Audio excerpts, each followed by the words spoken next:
Hey, yo, what it is and what's good, y'all? Welcome back to 280 Plus, the social media podcast where I take the conversation off the timeline and go beyond the post. I'm your host, Slows Def, and I'm back here for episode 212 of the platform. Welcome back to everybody that is a returning viewer. If you're new to the channel, I'd like you to hit that subscribe button, hit that like button. Make sure you hit that bell for notifications. If you want to be a part of the conversation, leave a comment below. And if you know anybody that's interested in the content, hit that share button and send them the link. All right. So we're back here for episode 212, and I'm excited to be back. This week I feel like it's gonna be pretty straightforward. We don't have anything to share like video wise. I was kind of playing around with this episode and just different ideas. So we're gonna start it off. I'm gonna talk about something that's really been kind of grinding my gears, man. Stuff that only I care about. That's what we're gonna call that segment. And it's basically has to do with my local gym, man. Like, cause I don't know. Somebody needs to rectify this situation, cause I'm losing my patience a little bit with this particular gym. We're gonna give a review and talk about Arby's, right? And I know some of y'all thinking. Y'all like, yo, who eats Arby's? A lot of people eat Arby's. Arby's would not still exist if people was not eating Arby's. So stop fronting on Arby's. But yes, your boy tried them steak nuggets for the first time last week. You know what I mean? And I'm gonna give you my review. You know what I mean? I'm gonna give you my review. I'm gonna give you a little insight as to like what to expect if you ever plan on getting your own little pack of steak nuggets. All right. Then we're gonna talk a little bit about music. It's been a while since we mentioned anything about music, but finally talk a little bit about that Cardi B album, just overall in general. But then I heard some new music today, and it was Miguel. Miguel dropped his first album, his first full-length album, or what would be considered an album, in like 8 years. So we're gonna talk about that a little bit, kind of what to expect. I don't have a full review because I just heard it, and we're gonna give a final review on that show, Wayward. What do I really think about this show? And I'm gonna just say this: it had potential, it had promise, but I don't know if it ends the way that I appreciate it ending. And then we're gonna talk a little bit about sports. And then with sports, we're going to talk about Micah Parsons and his career game that he had last week. And then this week, Packers play the Steelers, which, whatever. Packers play the Steelers. No big deal. It is a big deal because it is the first time Aaron Rodgers is going against the Packers since he was traded a few years ago. So we're going to talk about that and what to expect, kind of give a preview. But then also we're going to talk about NBA, man, and just some of these debuts that we've been seeing from some of these teams and kind of maybe what to expect from the year here on out. So that's what we got today. That's what we got this week. All right. So stay tuned, and we're gonna get into our first segment.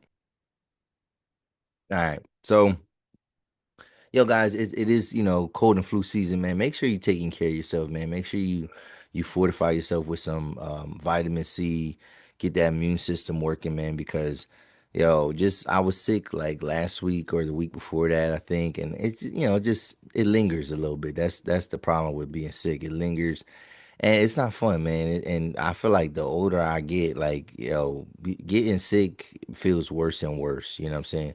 So, yeah, just make sure you're taking care of yourself. And you know what though?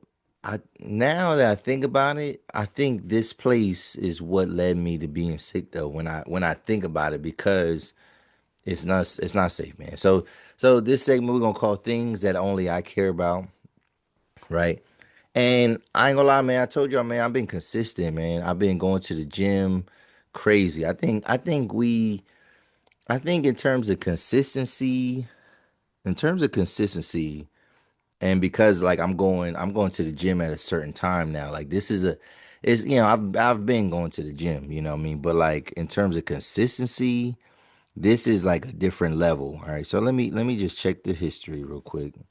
See how far we go back. Yeah, I mean, yeah, just bear with me. Bear with me. Okay. So yeah, this week I did my oh, what up? I think they shortened me on one of my check-ins. Whatever. We if we go to my calendar, right? If I'm looking at the weeks, in which how consistent we've been, right? So let's see. One, two, three, four, five, six, seven, eight, nine, 10. Are we on 10? We're not on 10 weeks. I think maybe, yeah, one, okay, two, three, four, five, six. Damn, seven, eight, nine, 10. I think we're in the middle. I think we're on the middle of like 10 weeks, right? Consecutive. Like so 2 months, over 2 months, consecutive Monday through Thursday at least, right? So sometimes I've been going like till Friday. I usually hoop a couple days a week, whatever. But so I'm going to my Crunch Fitness like all the time, right? So like, bro, it's to the point where because I shower there. Like I get dressed for work. I get dressed for work at Crunch. You know what I'm saying? So like I'm there all the time. And the reason for that is because I go now at 5:30, like by 5:30. I get there by 5:30. Crunch opens at 5. If I could get there at 5, that would be even better, whatever. But I'm not there yet. Like I'm not that mature and waking up. I can't wake up that early yet, like to get there by 5. But anyway, so I've been going. I've been going. Like I realized this because because I hoop at my job on Fridays when we do hoop. And so like I shower at work, whatever. So like, yo, I don't even take a shower at my house no more than 2 times a week. You know what I'm saying? Like in terms of like the days, you know what I mean? Like I don't take showers at my crib for real. You know what I mean? I'm taking showers at work at the gym, whatever. So like I feel like I'm very invested in like how this gym is run. But this is something that I've noticed this even when I was going in the summer, even when I've gone years ago to this Crunch. I'm one of those guys that I've been a member of Crunch for a very long time, and I can admit that like I have probably like pockets and times where like I have not gone to Crunch though, even though I had a membership. I was like one of the people that's paying that they $30 a month and wasn't even always going. Partly because I always found ways to work out at my job after work, right? So like, so I never was using like, the my personal gym, but I never wanted to get rid of my membership because I was like, nah, like if I ever start to go, like I want to be consistent. I'm gonna just go. I don't want nothing, no barriers, whatever. And Crunch, typically they just got the best equipment, typically, right? Yo, but the one thing I gotta say from Crunch versus like Planet Fitness, especially my Crunch that I go to in my town. Bro, there ain't never no fucking paper towels in this Crunch, yo. Like, why the fuck does my Crunch Fitness never have paper towels on a consistent basis? Like, bro, they don't have paper towels. Sometimes they don't be having solution. Back in the day, if you are a member, if you're an OG member of Crunch, you remember that they used to have the washcloths, whatever. They just had the washcloths there, the rags there, and that's how you would like wipe down your equipment. Like you take one, and that would be the thing that you reuse. And I thought that was kind of smart. I did think that was a little OD. I'm sure that people stole some of them rags on purpose and sometimes by accident. But I'm like, yeah, I get it. Okay, like, and they try and be fancier. That seems to be like a better way to go. Well, then they did away with that, and then they started going paper towels, and I'm like, all right, I'm fine with paper towels. One thing I noticed, if I ever go to a Planet Fitness always got some paper towels, right? Yo, my Crunch, and this is in Lancaster, PA. Now I'm putting y'all on fucking blast, man. They don't never got paper towels in this damn establishment. One, they never have paper. They now it's getting worse. A lot of times they wouldn't have stuff in the dispenser, right? Like they wouldn't have nothing in. Like they don't do a good job of restocking it. And again, there's a lot of people that work there. They don't have nobody restocking it. But then like it's getting to the point where like no, it ain't that they ain't restocking. It's that they don't have paper towels. And the reason I know this is because, bro, the one day I get there, they had like sparkle paper towels, like white paper towels, like home house paper towels in there. And I'm like, yo, this is getting out of hand, whatever.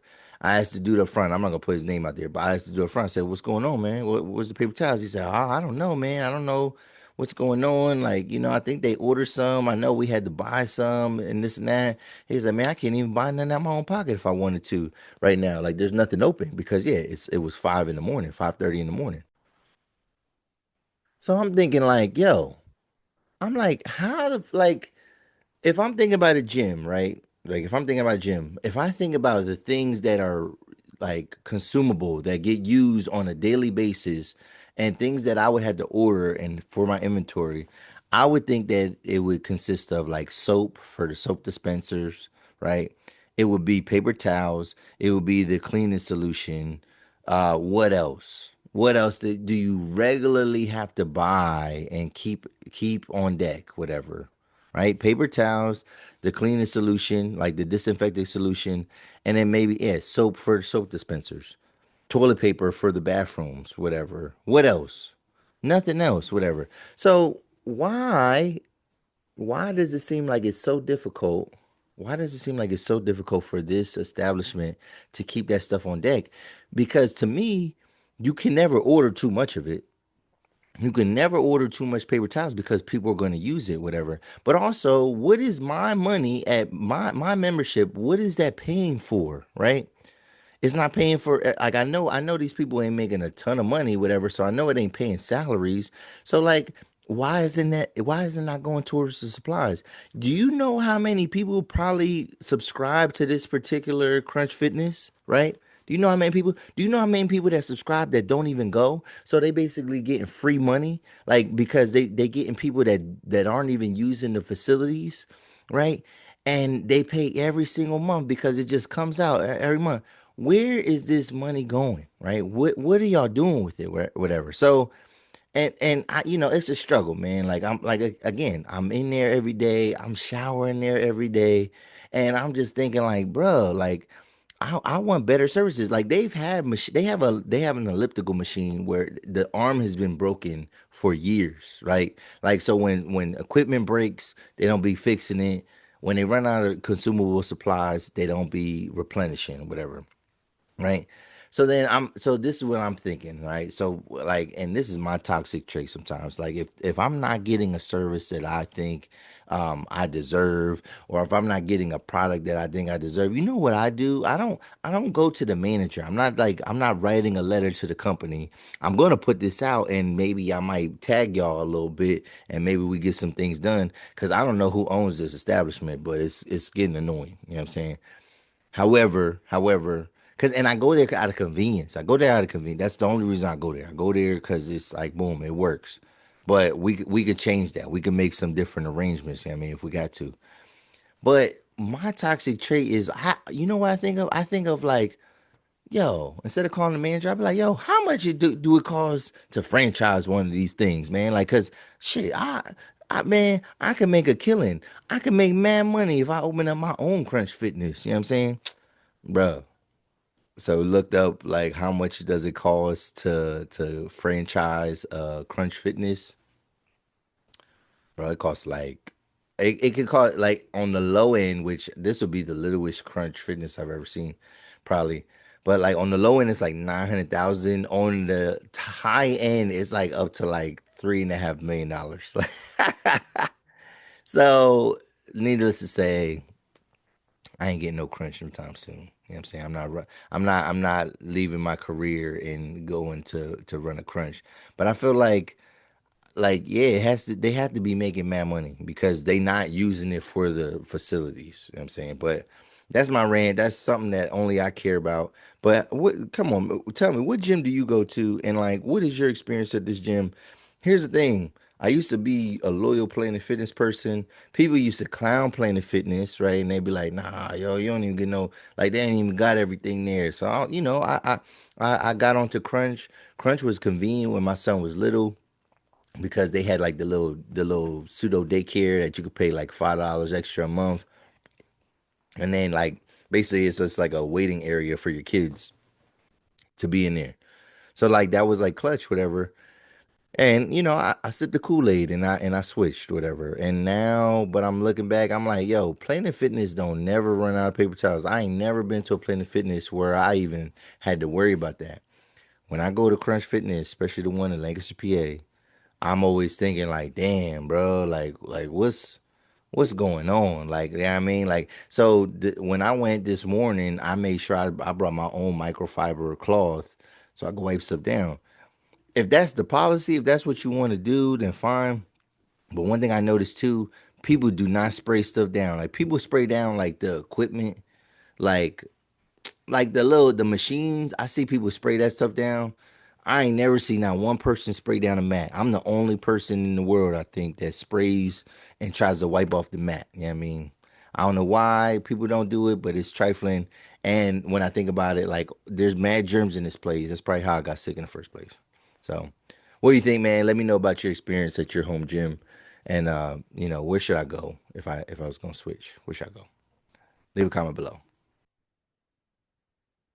All right, so a couple weeks ago, my man Levi, he sent me a promo and it was from Arby's and it said that something small is coming. So I was like, oh, okay, like what could it be coming? Like I'm thinking like, all right. And so I knew it had to be something like bite size, some type of like something small, like literally. And it was a cool little campaign. You know what I mean, little advertising campaign. And then out of nowhere, we found out what they was. So y'all know that Arby's has steak nuggets now, right? Y'all know that, right? And I know what you're thinking. I know what you're thinking. Who the fuck eats Arby's? Who be eating at Arby's? Who's keeping this place open? Well, first me, first off, but yes, I do eat at Arby's, and a lot of people eat at Arby's. It's been a staple in my life. It's definitely one of my favorite fast food places. If I'm gonna get fast food, that is definitely in the wheelhouse. You know what I'm saying? They've always had like a wide variety of things. I'm not gonna say they slogan because I think that slogan is wild, you know what I mean? But like they do have a wide variety of protein in the building, you know what I'm saying?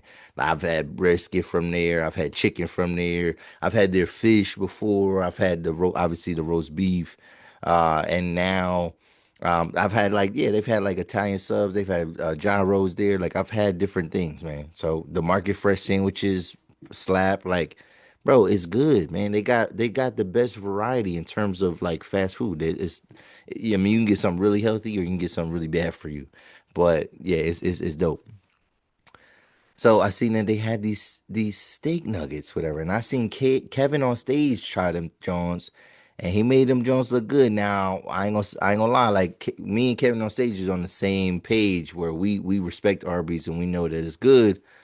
However, though, I be feeling like Kev on stage kind of eats a little bit of anything. You know what I'm saying? So I had to try him, right?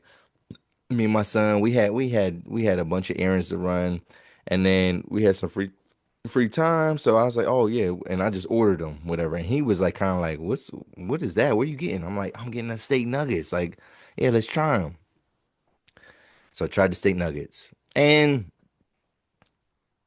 they're not that bad. They're not bad. They're good. They're actually good. They're pretty decent. They taste good. They have good flavor. What they remind me of is like kind of like I don't know, like a lot of like beef jerky companies, they'll sell like a tender tip or like a tender bite or something like that. Like and it'll be like a little package and it'll be these little cubes of beef and chewy and good. It's kind of like jerky but like softer, whatever. And I had to say like it's kind of like that. It's kind of like those Jack Link's tender bites, but like a little bit bigger and then they're like warm, you know what I'm saying? So like yes, it's you don't get no like you do they're very tender, so like and I would say no piece was like fatty or anything like that. It was Kevin on stage called them choice cut. I would say they're pretty tender. It feels like a beef cube of some sort, like stewed meat or something like that. That's what it kind of reminds me of. But it's in the shape of like those tender bites, but just bigger. You can dip them in barbecue sauce. It does taste good with the barbecue sauce. It does taste good without. And you can get like a bowl too, like a macaroni and cheese bowl with it on. I just wanted to try them for the first time. And but that macaroni bowl has like string onion, fried onions and stuff. I don't eat stuff like that, so it's like, so I do avoid that. So I just wanted to give it a try. If I had to rate it, it's probably like a 7 out of 10. You know what I mean? So like they're not super great. I would get them again, but more so as a snack. I don't see myself ever eating that as a full meal. You know what I mean? Like I don't know. That wouldn't be my go-to. People calling them kangaroo knuckles and whatever. But like I had to say, I think it is real beef. You get 5 bites for 5.29. So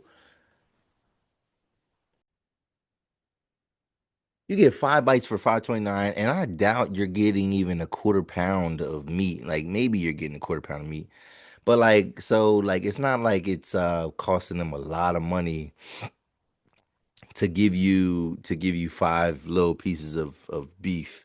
So I do believe it is steak. It's probably not necessarily the best quality steak, but like it's something that's been cured, and it does really remind you of jerky. You know what I mean? And if you have any like white friends or like I actually my boy he was Jewish, man. My one of my old managers, and he be listening to this show.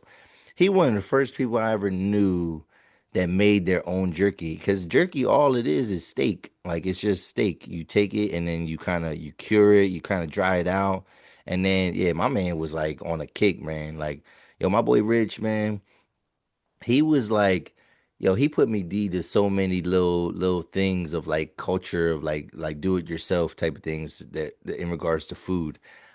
Don't give me the line. I swear he was like a homebrew dude for a while. But like, yeah, this dude was definitely making his own jerky, and like he used to brag about it, how good it was, and how he would buy these steaks, and he learned the process, whatever. So, um, it's something I maybe do, but like that's what these bites remind me of. They remind me of like some type of jerky product. And it was good, but it wasn't like the best. But it wasn't nasty though either. It wasn't nasty. You know what I mean? So. Check them out. Would you ever try the steak nuggets from Arby's? Have you ever tried Arby's? If you never try Arby's, what's your beef with Arby's? Do you not like it because it's cool not to like it, or like did you really have a bad experience there before? Now, don't rush in the comments and tell me like, oh, I used to work there. I don't care about that type of stuff, bro. Don't tell me that type of stuff. Don't pull back the curtain. I didn't even ask for all that. So like. If you got something to say in the comments about Arby's as an organization and how they do stuff, save it for yourself. I just want to know your as a consumer. Share your comments. Do you eat at Arby's? Do you like Arby's? What's your favorite thing from Arby's? Leave a comment below. Let me know. Let me know. All right, let's move on. Let's go to music. All right. So new-ish music, new-ish music. So we're gonna talk about one album that just came out, but then we're also gonna talk about an album that's been out for a couple weeks now, and it lives up to the hype. It lives up to the hype. So Cardi B, her latest album, her newest album, second album, they sophomore album, which this is it's probably the longest hiatus I've ever seen for somebody go from their first to their second. However, other than people that only have one album and just are still dormant. But for a artist that is out there, current, that we've heard since her debut, we've heard her name out there. This is probably like the longest delay I've ever seen, which was 7 years. But Cardi B's album is called "Am I the Drama," and it's actually very enjoyable. It's a really good album. This album was way long overdue, as I already said. But this is like one of those albums, like if you're with your lady, the Cardi B album is like still very palatable for the lady, but it also kind of appeals to men as well. That I think that's one of Cardi's like greatest strengths is as a female artist. She truly makes like this like unisex music, right? Like this music that can be played comfortably and loudly and proudly by whoever, you know what I'm saying? Like it's she's a woman, right? So it's very relatable to women, like in terms of like the content, in terms of it's relatable, like it's what she's talking about, and like maybe like the words that she's choosing to use. You know what I mean, the actual lyrics, like they very relatable to women. But then like her cadence and delivery is kind of like it's masculine enough for a man to enjoy as well. Like so, like because here's the thing. And I'm making generalization here. I think men understand that Nicki was nice, I don't think a lot of men was listening to like a lot of Nicki's albums. There are some guys that just listen to everything hip hop, whatever. But like outside of a single, you know what I mean, or feature, I was not checking like Nicki Minaj's albums, you know what I mean? But I've listened to both of Cardi B's albums front to back. And like, yeah, she has a certain delivery about her that makes it like it's still hard. Like it sound hard, you know what I mean? And but it has that like softness as well to where if you're riding in a car with your girl and you want to listen to some rap, right? Like it's still like she not gonna necessarily want you to turn the song, whatever, because again, it's that relatability to Cardi. Um, this album has great variety. Like this album, it's not. I would say it's long. It's a longer album. It's 70 minutes overall, which that's like old school. Remember old school on a CD, you could get only get 80 minutes. Some of these albums these days be like 90 minutes. I mean, they be going over that. You know, Chris Brown is good to give you like 2 hours, you know what I mean, for but like this was, relatively longer album, 23 tracks. But I gotta say that like she hits so many different pockets of sounds, right? Like she hits like she got some Spanish flavor music. She got pop music on there. She got a lot of different. She got like some of the, you know, gangster stuff. She got some of the ratchet chick stuff. Like she has like a wide variety, and she's gonna be able to kind of get into different rooms and perform these songs in different places. You know what? I ain't gonna lie. Like Bad Bunny is the performer. Yeah, I mean, like, and I know she don't have like the longevity in terms of like catalog, but like Cardi B could perform at the Super Bowl for and she would kill that shit. I mean, like, I no bullshit. And here's the thing: I know I criticize Cardi B on some personal level stuff, and on one of my videos that I posted, I definitely got some comments where women were mad, but it's like, bro, you criticize the people that you like actually care about. Like, I don't come on here and talk about people that I hate. And it just with the topic of it, she is in a messy. I think she is in a messy situation. Whether you agree with that opinion or not, the fact that she's pregnant to a new man and she's still kind of married, like that's messy. But she addresses a lot of the relationship stuff on the album. She disses her ex-husband, or she disses Offset on some tracks. But then she also has some more introspective tracks where she's like kind of getting into like why they didn't work. Now, some of that is a little bit too personal for me, but yeah, it definitely is provocative and it gets people going. You know what I'm saying? So, but yeah, so she definitely a good album, definitely a lot of variety. It's weird though. You can kind of tell, and I don't have any tracks off the top of my head, but like you can kind of tell the tracks that she's written, and you could tell the tracks that like have probably been written for her. Like I feel like if it's too many like multi-syllabic words in there, she probably didn't write it, right? But then you could tell some of the cadence and the delivery of some things. It's like, oh, this is something that like is probably in her wheelhouse. So we know that she has writers. That's not used to be a criticism, whatever. But like you could kind of hear it in the music. Overall, I was probably like an 8 out of 10 for like, you know what I mean? Like it has a lot of replay value. If I had to pick tracks that I like, of course I like Safe. I know that is like a safe pick and that is a single right now. But Kalani's killing shit. And it's a good song. That's a good song. Dead, the Jones Summer Walker's good. I like that Bodega Baddie for like I like Imaginary Players. I like that Better Than You with Cash Cobain. You know what I mean? There's a lot on there though. There's a lot of catchy things on there, but like yeah, it's definitely a solid album. It's something I would go back to for sure. I mean, and then another album that dropped was Miguel. Miguel dropped today. And his new album, I believe, is called Chaos. And this album is his first official album since 2017. If I had to look at if I go to his discography though, yeah, War and Leisure was his last actual album in 2017. So War and Leisure had songs like Skywalker, yeah. Skywalker, Banana Clip, if you remember that joint. He might have dropped the EP here and there or so. Um, Miguel I think he's an amazing artist. I think he's up there. Like he's one of the in terms of like this generation. Um, because his first album came out 15 years ago. All I Want Is You, and he doesn't have the output of like somebody that you would call like the greatest of all time or something like that. But I would say though his quality of his music is overall it's good. It's really good most of the time. Good to great most of the time.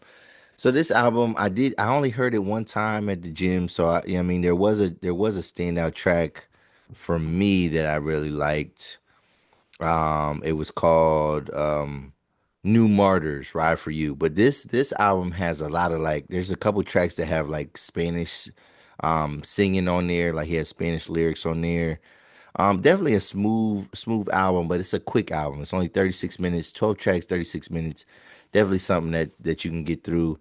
Something that I played in the gym, but it's something that like I'm gonna probably dig into more. So like check that out. But like in terms of new music, that's like the latest that I have that I know about. But good to see Miguel dropping something, man. First time since 2017, so almost as long as Cardi B took to drop her last album. But we knew who Miguel was, and we knew what his status and stature was in the game. Again, his output could be a little bit better in terms of like the amount of albums, but always puts out good work. And definitely I'll check that out. That new album, Chaos by Miguel. All right, let's switch it up here. Let's switch it up. All right, we gotta backtrack. We gotta go back to that show that I talked about last week, Wayward. So I finished. So this was unintentional, but while I was watching it, because I'm enjoying the show and I'm into it and I want to see the end, right? I'm like, I gotta get to this last episode. It's only 8 episodes, limited series. Like I gotta get to the end. So you know how we be saying like Google be listening to us, right? And that's how you feel. Well, if you are on Reddit at all, like, and I have a login to Reddit. I don't even have like no username. I don't know on Reddit. Is everybody's name fake on Reddit? Like, do they do that on purpose, or do people actually have profiles? Because, like, I remember I made a login like with my email, and then if I post something, it says like Frosty something, and it's like it looked like the fakest name ever. Like, is that intentional, or do like people have followings on Reddit? Anyway, so if you are on Reddit, it feels like sometimes the things that you're watching, the things that you're listening to, it feels like they understand and they know what's going on. And then they send you suggestions and they send you things. So what happened was I'm watching the show and then I seen this like Reddit like notification and it was talking about Wayward. Like I didn't look for it or anything. It found me. And on the Reddit post, they were talking about like basically how the show doesn't hold up when you get to the end. Now, I didn't fully read it, but I did read a couple comments. I read a couple different things, and I was like, no, like I'm gonna watch it for myself. I'm not gonna let that deter me. Anything that I thought was like a true spoiler, anything that I thought was like really giving away or something that I didn't see at all, then I didn't look at it, but I did see some opinions and basically people saying like, yeah, the story kind of falls off. So I'm gonna give my final review, and I ain't gonna lie, the reviews are kind of right. So this show has great promise, has great potential, right? It's we're on a high, we're moving, right? And then this show kind of falls hard off a cliff, um, and it's kind of sad. So the ending. So spoiler alert: if you haven't seen Wayward, maybe go see it, go watch it. It's crazy because these limited series, they're turning into the new movies. Because a limited series is just supposed to be like one season, so it feels like a long movie. And movies have always felt empty to me because like when a movie is bad, it's like, bro, you feel like you wasted all your time. Most series are not bad. Like and they can't be bad if they have more than 2 to 3 seasons. then it must have been halfway decent because they were spending a lot of money to produce it week after week, episode by episode, especially the shows on network television that get 20 episode orders and stuff like that. So like most shows aren't that bad. They might not be the greatest, but most shows aren't bad. So that's why I was always a TV show guy. But now with these limited series, bro, it's turned into the new movies, and I'm like, I'm wasting my time. Like I watched something over the summer, that Hunting Wives limited series, trash, trash, triggity trash. I mean, really bad. It was too weird for me. They had too much going on. This series, great potential. Is I'm buying in. I want to know. Like I need to hear them. I need to see the mystery. I need to see the ending. Well, yeah, it falls off the cliff. The ending was confusing as hell.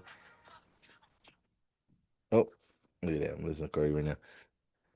The ending, it felt like they ran out of money and ran out of time. You know what I'm saying? And then watch, people are gonna claim her for a second season. But a limited series is just that. It's supposed to be just for the time being, right? It's supposed to be short-lived, a short-lived thing, and for the most part, everything is supposed to come together at the end. And everything does not come together at the end. Since I know this show starts off in Canada, when I'm watching this show looks like, especially when the teens are like finally rebelling against the workers at this academy, because yeah, these kids are trying to break out of this like reform school, and trying to figure out ways to get out finally, because what we learn is that like, yo, they have mad shady practices on how they recruit, how they get these kids.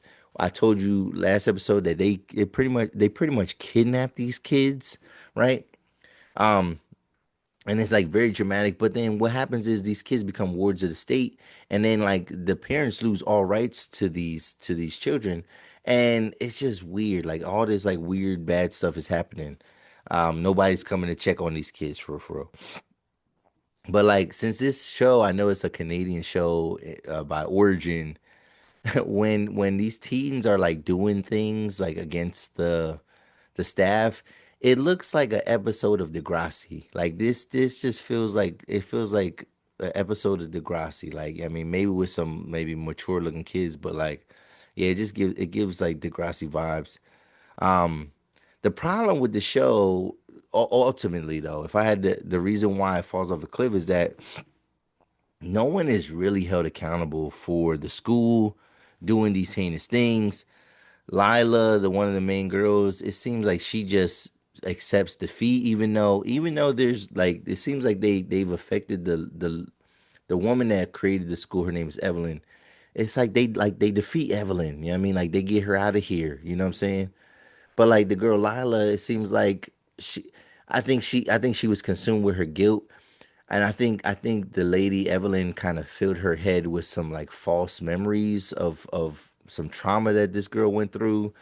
This girl went through something with her sister, and her sister passes away in front of her.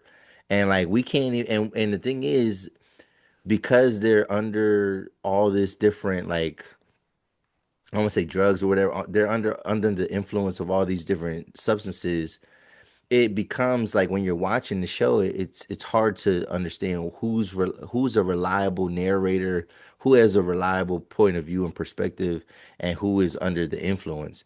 And so like when it comes to Lila and talking about her trauma, it's a you're still kind of wondering like, well, what really happened?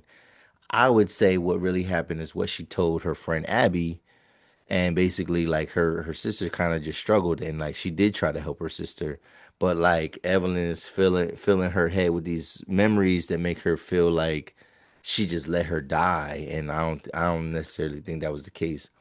But yeah, she's one of the main characters. She's one of the ones that led the revolt overall, and by the end she just kind of gives up, and I thought that was weak.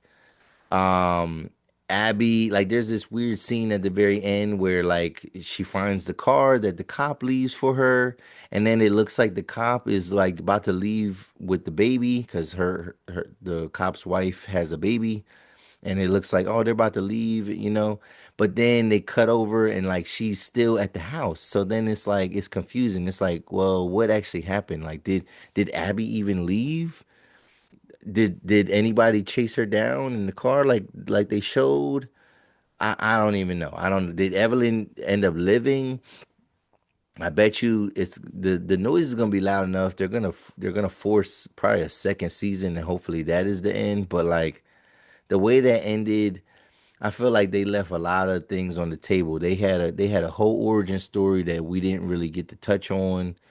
Um, even just like, yeah, they didn't show enough of the people like and how they fully transformed and turned into these like worshipers. Like we kind of see it a little bit. We see, basically Tall Pines Academy starts basically from a cult.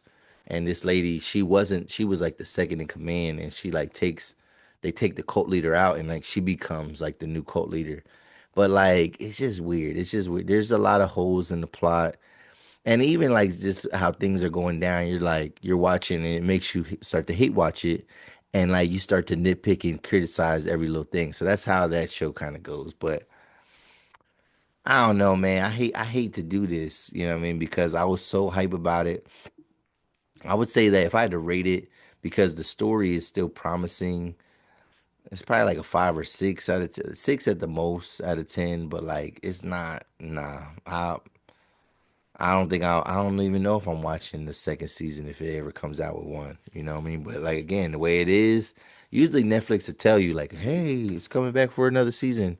They ain't say that. So like I think it's done. It should be done because I don't want it to get worse. Right. So watch at your own discretion. Watch at your own discretion. All right. All right. We're about to wrap this up. So sports, we're getting into sports. So Packers. My Packers are 4-1-1 to start this week. And they had a hard fought game against the Arizona Cardinals. And I know what you're thinking. You're thinking, you're thinking, you're thinking, man, they took the Cardinals down to the wire. They have to be on fraud alert, man. They almost lost to the Bengals. They have to be on fraud alert. And I think sometimes it's just the game script of how these games go. I think in both of those games, well, no, in the Bengals game, we should have had a bigger lead to start, right? We go into halftime with a 10-point lead, and then it's kind of back and forth from that point.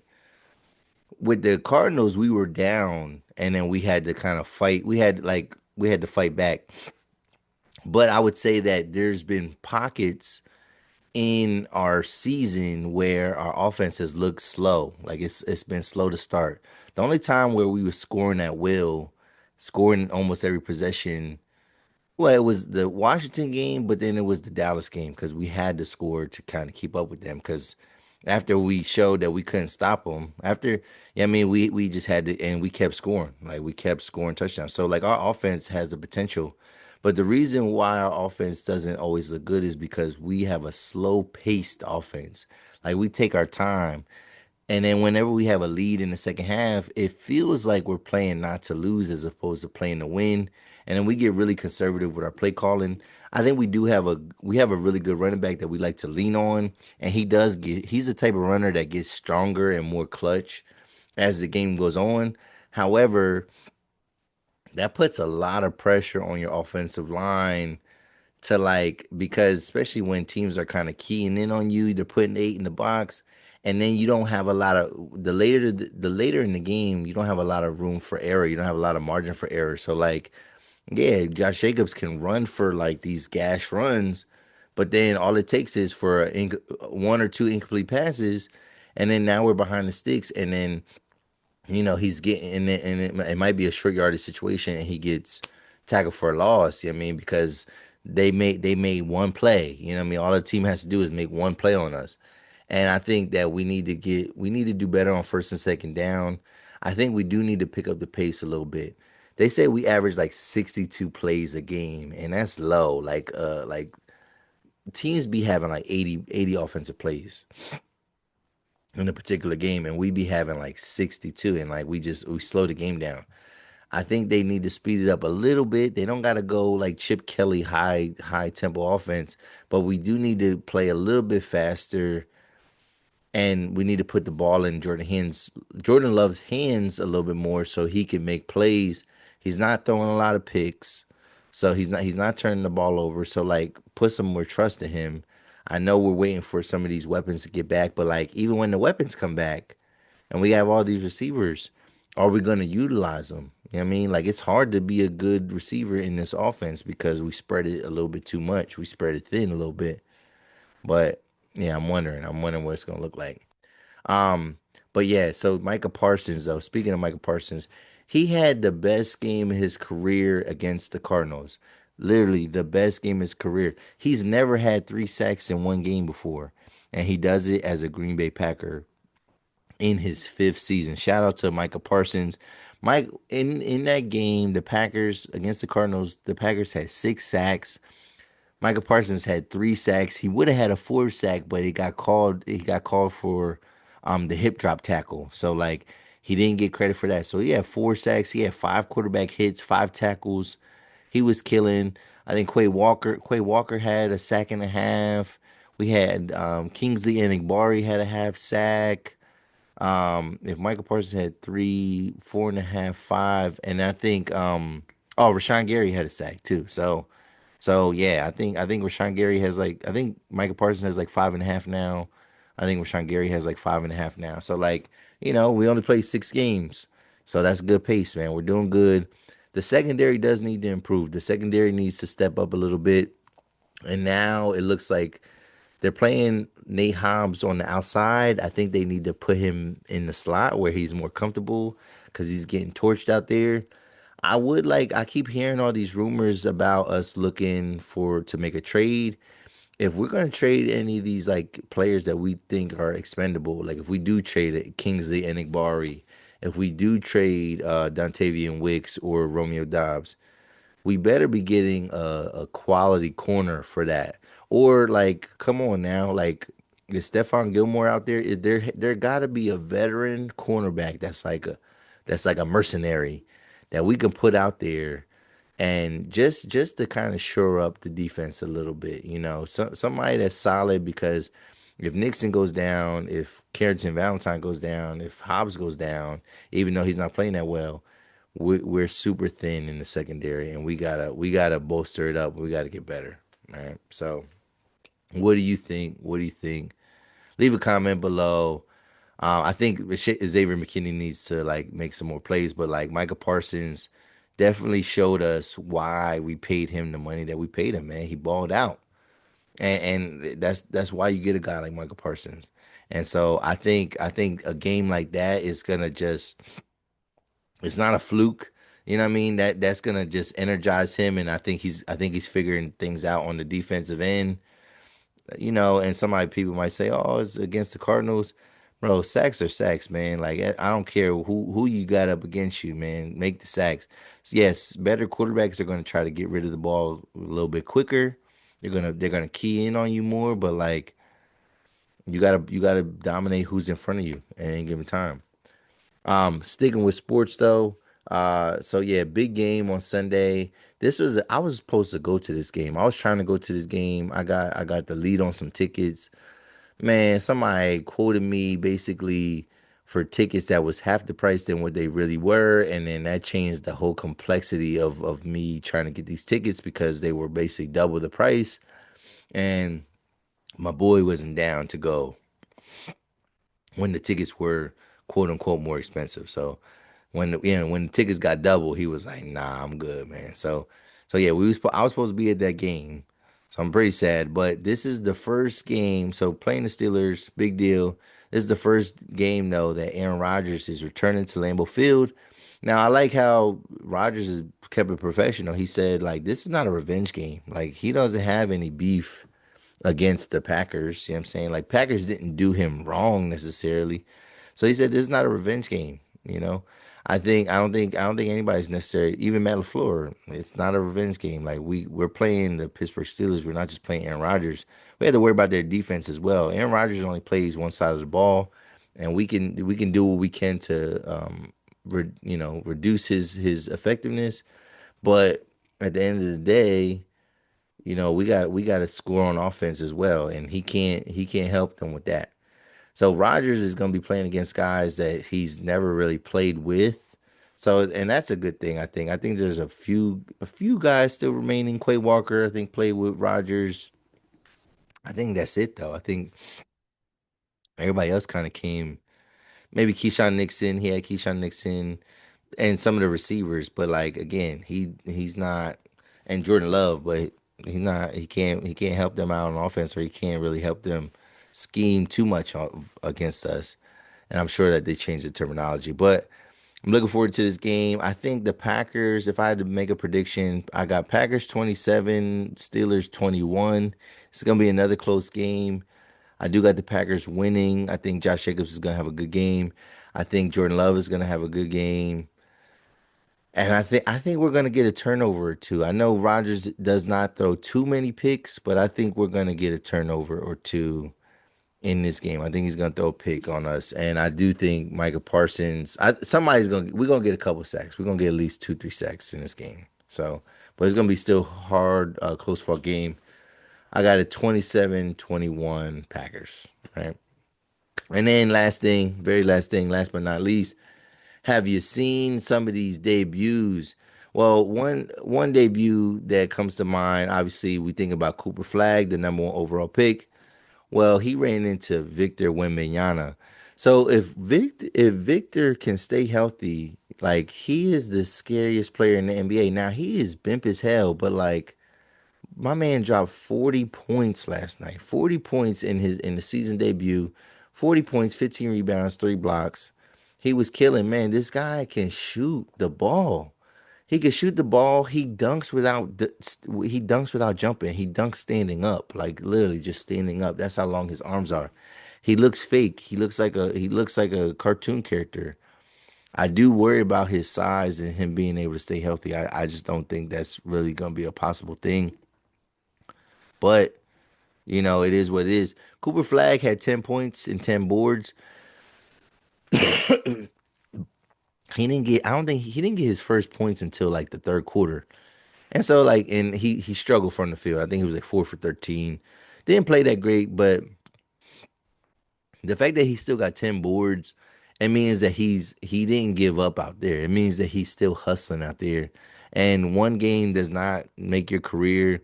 I think he's gonna be a good player. And like I said, it's good to see the fact that he got 10 boards in the NBA game. When got like I'm telling you, man, big men shy away from rebounding, bro.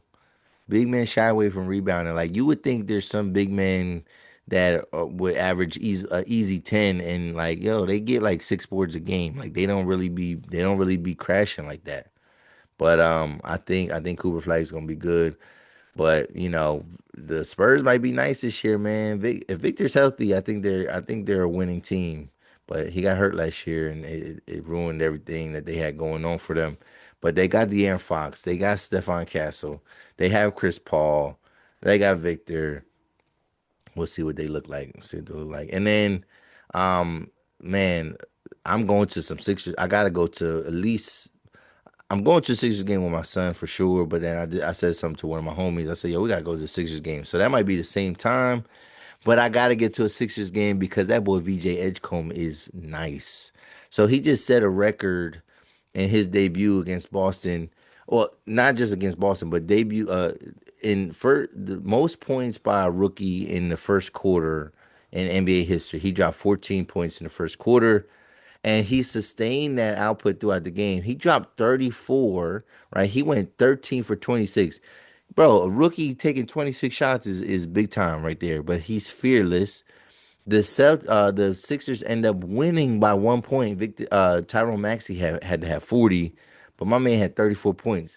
So, bro, that's a backcourt right there, man. Like, I don't know what else their team really got for real in terms of like Embiid, if he's gonna play. I don't know all that. Like I don't pay that close attention to the Sixers, but I definitely need to get to a Sixers game because I got to see this guy Edgecombe play up close. I mean, I got to see it live and in person. So I'm looking forward to that. look, it might make the tickets a little bit more, but I gotta ask my son exactly what player does he want to see. I think he does want to see Wemby, and I think that won't be till later in the season. But I'm looking forward to it, man. I'm excited. I don't normally watch any or keep up with anything basketball related this early, but I think this year, now that they're gonna have some games on, probably gonna have games on Peacock because they're having games on NBC, and then they're gonna have games on Prime. So I think I will be watching a little bit more basketball this year. We'll see how it goes. But yeah, what did you think about this week's episode, y'all? What y'all think about this week's episode? We talked about the steak nuggets. We talked about things that only I care about, which had to do with the gym. We talked about some music, Cardi B's album and Miguel's album. What else did we talk about? Sports, obviously. Oh, and Wayward. Yeah, I gave my final review on Wayward. Yeah, leave a comment below. Tell me what you like about the episode. Tell me what you didn't like. We're gonna keep on rocking, man. I appreciate you watching for as long as you've been watching. Again, hit that bell for notifications. Hit the like button. Hit the subscribe button, and then leave a comment below. Share the content with anybody you know, y'all.